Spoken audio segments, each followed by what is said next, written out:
Right now, more than 20 African nations spend more money paying interest on their debts than they spend on the health of their own people. Not on new hospitals, not on doctors, on interest sent to lenders in New York, London, and Beijing. A child in Lusaka or Accra can be born already owing money to a bank on another continent.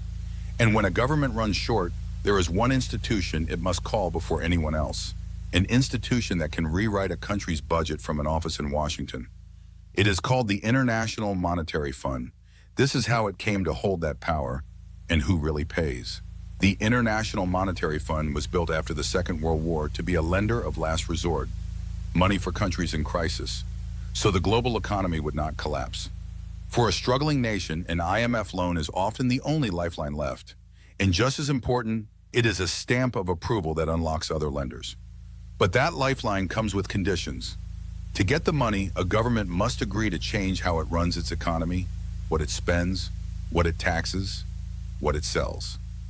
Over the past 40 years, dozens of African countries have taken that deal, and the conditions attached would reshape the daily life of hundreds of millions of people. The conditions have a name: structural adjustment.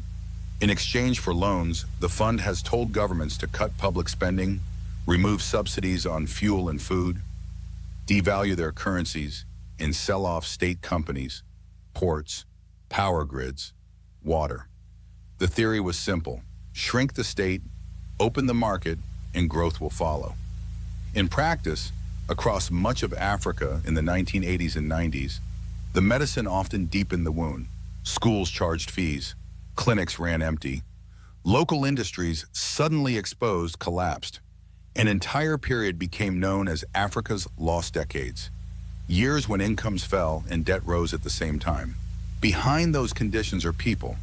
When a government cuts a fuel subsidy overnight to satisfy a lender, the price of bread and transport jumps the next morning for everyone.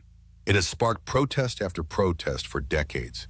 In 2024, when Kenya's government moved to raise taxes under pressure to service its debts, young people filled the streets of Nairobi, and some did not come home.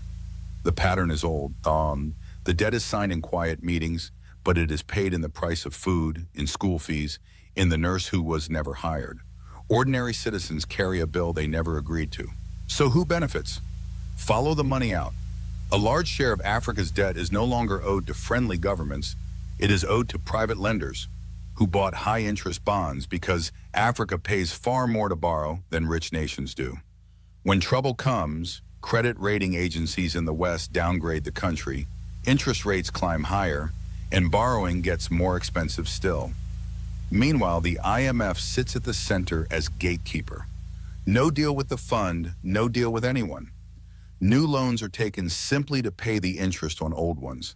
It is a treadmill, and at every step, the lenders, the bondholders, and the ratings agencies are paid before the citizen is served.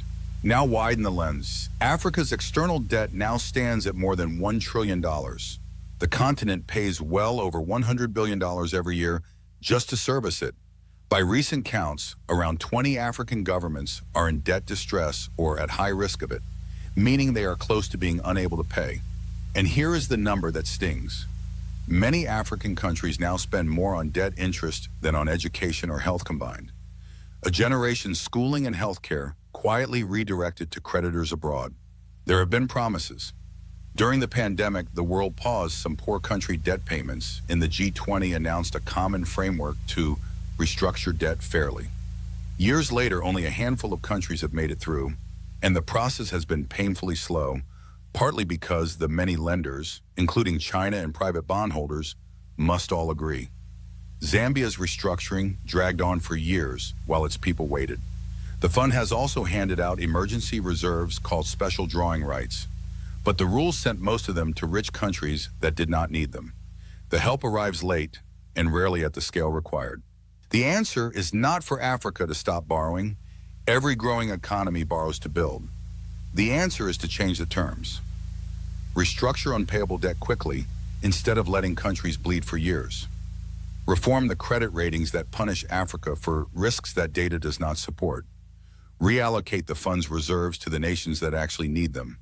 And build African institutions strong enough that no government has to fly to Washington to learn the future of its own budget. African economists and finance ministers have laid out these reforms in detail. The debt was arranged in rooms far away.